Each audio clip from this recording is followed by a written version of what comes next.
오늘 이 본문에서는 야고보서가 아주 강한 표현으로 말씀을 합니다.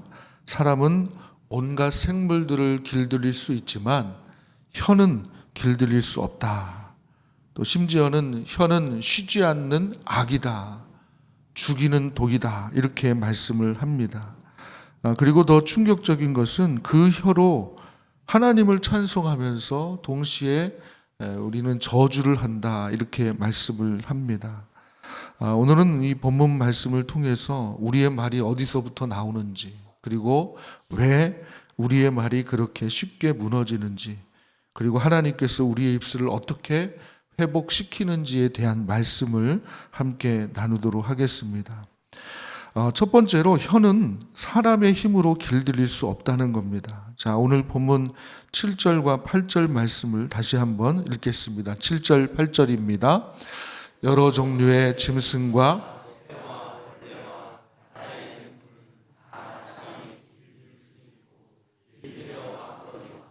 혀는 능히 길들일 사람이 없나니 쉬지 아니하는 악이요 죽이는 독이 가득한 것이라. 아멘.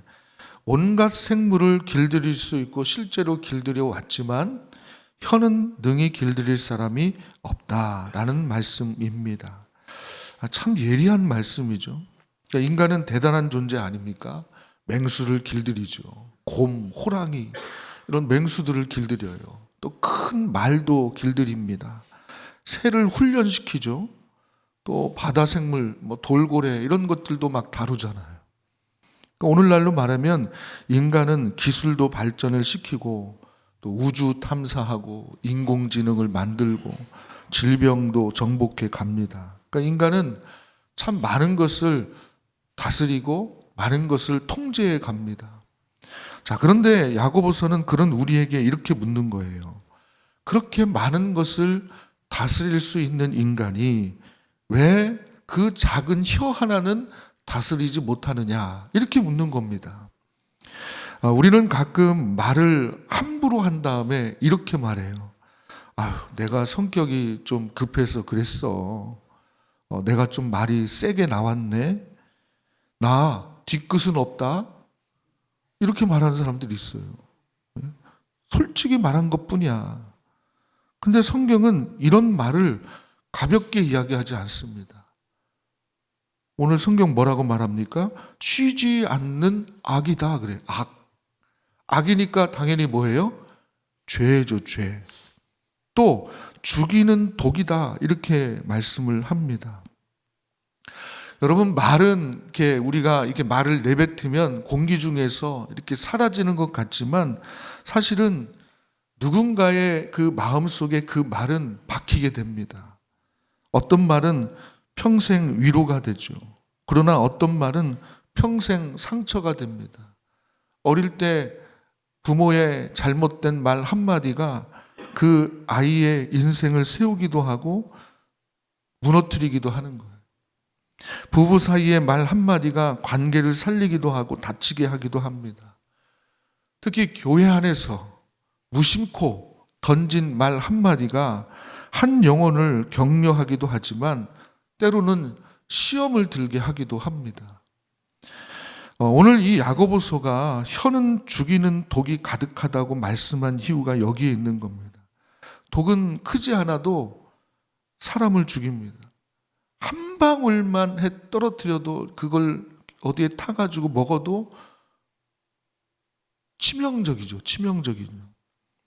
말도 그렇다는 거예요. 긴 말이 아니어도 그냥 짧은 말 한마디, 무심코 던진 말 한마디가 사람의 마음에 치명적인 상처를 입힙니다. 별거 아닌 것처럼 보이지만 누군가에게 독이 되는 거예요. 자존감을 무너뜨리고 관계를 깨트리고 그리고 믿음의 길을 잘 가는 사람을 흔들어 놔요. 그러니까 그 말 한마디로 다른 사람을 실족시키는 거잖아요. 영혼을 실족시키는 거, 이것만큼 무서운 일이 어디 있습니까? 악이죠, 악. 자, 그 다음에 두 번째로 하나님을 찬송하는 입으로 사람을 저주한다는 거예요. 자, 오늘 9절과 10절 말씀을 또 함께 읽겠습니다. 9절, 10절입니다. 이것으로 우리가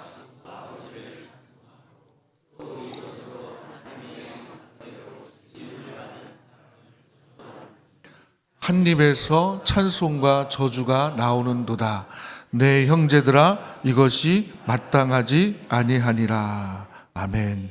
그러니까 우리가 말로 우리 한 입이잖아요. 다른 입이 아니잖아요. 한 입으로 우리가 하나님을 찬송한 다음에 그 혀로 또 다른 사람을 저주한다. 그러니까 10절 하반절 보니까 이렇게 말합니다. 형제들아, 이것이 마땅하다고요? 마땅하지 않다는 거예요. 마땅하지 않다. 그러니까 여기서 야고보서가 지적하는 것은 단순한 말 실수가 아니라 신앙의 모순입니다. 신앙의 모순. 입술의 이중성을 말하죠. 우리는 예배를 드리면서 찬양하죠. 오늘도 우리 찬양했잖아요. 우리 예배 가운데 찬양하죠. 사랑하는 나의 아버지 이름 높여드립니다 하잖아요. 또 은혜가 풍성한 하나님은, 우리 입술로 하나님을 찬양하잖아요.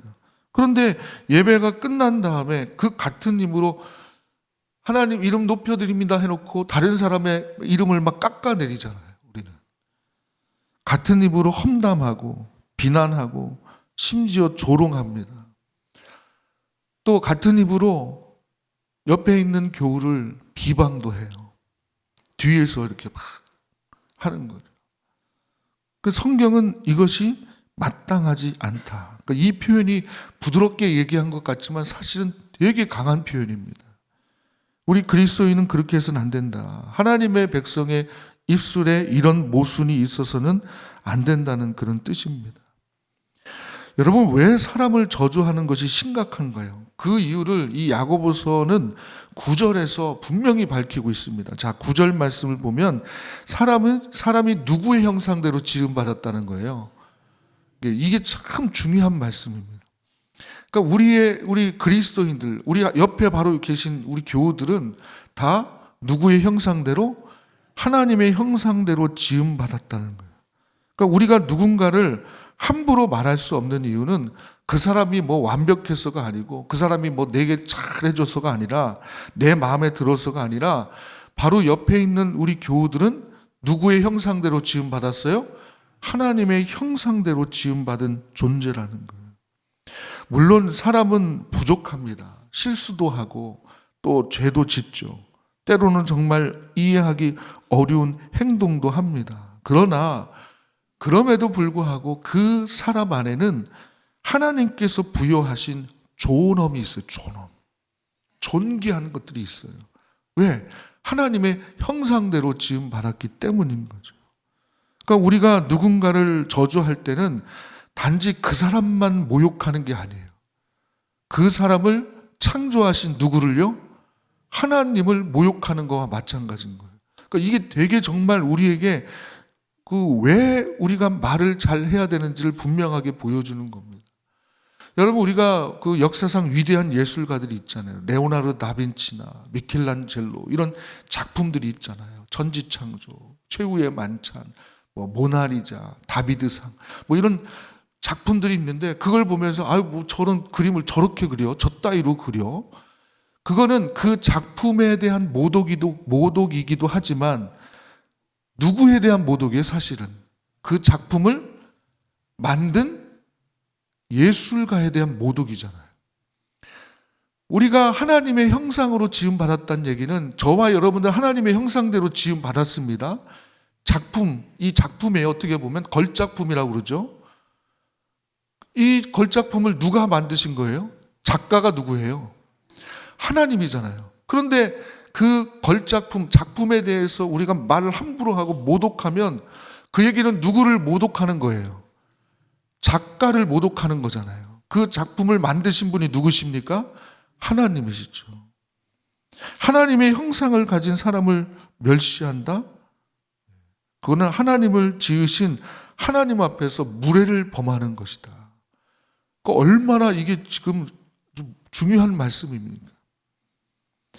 어떤 사람이 부모의 사진을 막 밟아요. 짓밟으면서. 그러면서 저는 부모님을 사랑합니다. 이게 모순이죠, 모순. 사랑하는 게 아니잖아요. 진짜 사랑하면 그렇게 하면 안 되죠. 마찬가지 하나님의 형상대로 지음받은 사람에게 함부로 말하면서 하나님을 사랑한다고 하는 것은 앞뒤가 맞질 않는 거예요. 앞뒤가. 여러분, 우리의 말은 예배의 연장이어야 합니다. 그러니까 주일 예배당 안에서만 하나님을 찬송하는 게 아니라 가정에서의 말도 예배입니다. 직장에서의 말도 예배입니다. 그러니까 우리는 꼭 예배당 안에서 예배를 드리는 게 예배라고만 생각하는데 그게 아니라는 거예요. 우리의 삶이 예배 아닙니까? 그러면 우리의 삶이 예배라고 한다면 우리가 살아가는 삶의 자리에서 예배를 드리는데 그 말로 다른 사람을 모욕하고 다른 사람을 힘들게 하고 아픈 말을, 아픈 상처를 내뱉는 말들을 내뱉는다면 그 찬송하는 입술이 어떻게 저주의 말을 할 수 있느냐? 그거는 참된 예배자의 모습이 아니다. 이것을 우리에게 말씀하고 있습니다. 하나님을 찬송하는 입술이라면 사람을 살리는 방향으로 사용되어야 합니다. 하나님을 높이는 입술이라면 사람을 무너뜨리거나 깎아내리면 안 돼요. 오히려 사람을 어떻게 해야 돼요? 같이 높이는. 왜냐하면 하나님의 작품이니까 그렇게 사용되어야 되는 겁니다. 은혜를 받은 입술이라면 은혜를 흘려보내야 합니다. 하나님은 우리의 찬송만 받기를 원하시는 분이 아니라 우리의 말 전체가 거룩하기를 원하십니다. 자, 그 다음에 세 번째로 결국은 우리의 말이 바뀌려면 우리 영혼의 셈이 바뀌어야 한다는 거예요. 자, 11절과 12절 말씀을 또 함께 보겠습니다. 11절과 12절 함께 있습니다. 셈이 한 구멍으로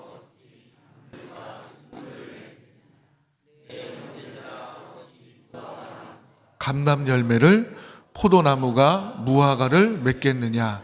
이와 같이 짠물이 단물을 내지 못하느니라. 아멘.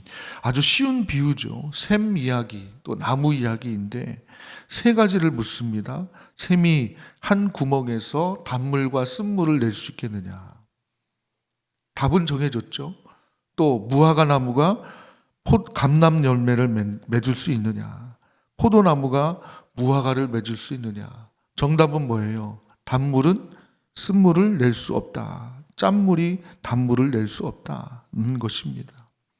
자, 그러니까 이 야고보서가 말씀하는 핵심은 말이라는 것이 우리의 입술에서 시작되는 것 같지만 사실은 그 나무의 뿌리 또 그 샘의 깊은 곳 바로 영혼의 샘에서 우리의 말이 시작된다. 그러므로 말만 이렇게 우리가 억지로 바꾸려는 건 한계가 있다는 거예요. 말의 근원인 영혼의 샘이 바뀌어야 합니다. 샘 자체가 바뀌어야 된다는 거예요. 이거를 쉬운 말로 말씀드리면 우리의 속사람이 바뀌어야 하는 것입니다. 우리는 보통 이 말의 문제를 입술의 문제로만 생각합니다. 야, 그래, 야고보서가 이렇게 말에 대해서 얘기하니까 말 조심해야지. 또 이번에는 좀 참아야지.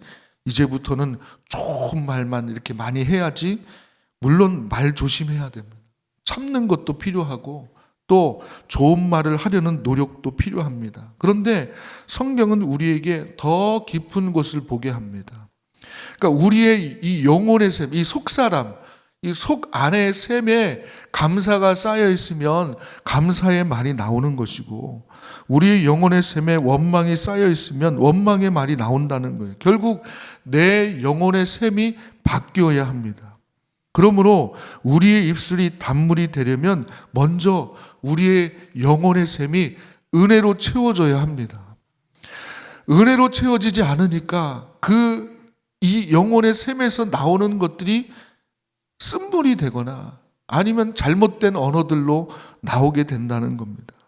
매일 말씀의 샘으로 들어가야 합니다. 기도의 자리로 들어가야 되고요.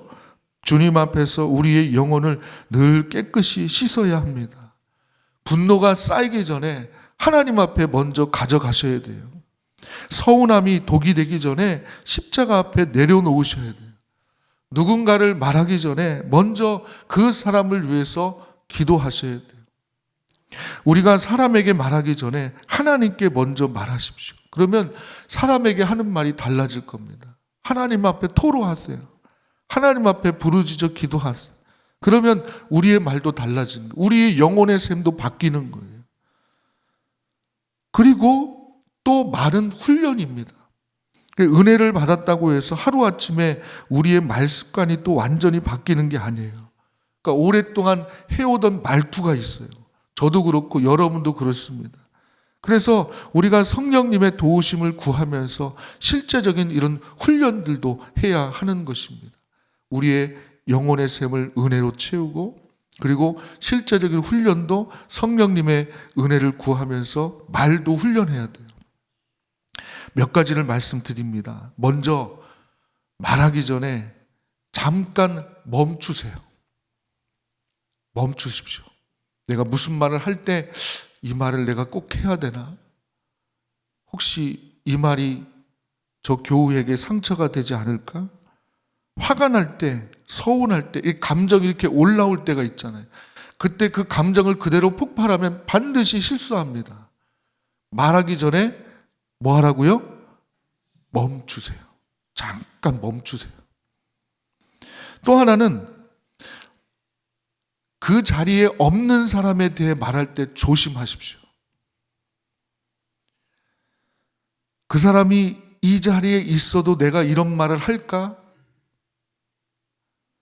이 말이 그 사람을 위한 말인가? 아니면 그냥 내 감정을 푸는 말인가?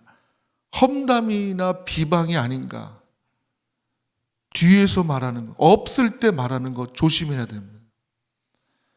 그 다음에 세 번째는 비판의 말보다는 축복의 말을 많이 하십시오. 의도적으로 감사의 말, 격려의 말을 많이 하시길 바랍니다. 수고하셨습니다. 감사합니다. 자, 저를 한번 따라합니다. 집사님 덕분이에요. 권사님 덕분입니다. 장로님 때문이에요. 네, 이런 말 좀 많이 하세요. 잘하고 계세요. 기도하겠습니다. 이런 말들 많이 하십시오. 이게 작아 보이지만 사람을 살리고 가정도 살리고 교회도 따뜻하게 만듭니다. 마지막으로 실수했을 때 빨리 사과하십시오. 누구나 말로 실수할 수 있습니다. 문제는 실수한 뒤에 어떻게 하느냐입니다. 아까 제 말이 지나쳤습니다. 용서하세요. 상처가 되었다면 용서하십시오. 미안합니다. 제가 너무 감정적이었습니다. 죄송합니다. 이렇게 말하십시오. 자, 저를 따라합니다. 죄송합니다. 상처가 되었다면 용서하세요. 이렇게 말하십시오. 네, 그러면 이런 말들이 은혜를 열고 관계를 회복시킵니다. 자, 결론의 말씀 드립니다. 우리의 입술이 생명의 통로가 되기를 바랍니다. 우리의 가정에 또 여러분의 영혼의 샘에 단물들이 채워지기를 바랍니다. 영혼의 샘에 은혜로 가득 차게 되어서 우리 교회 안에 또 여러분 가정 안에 여러분 이웃과의 관계 속에서 늘 감사와 축복과 격려의 말들이 많아지기를 주님의 이름으로 축복합니다.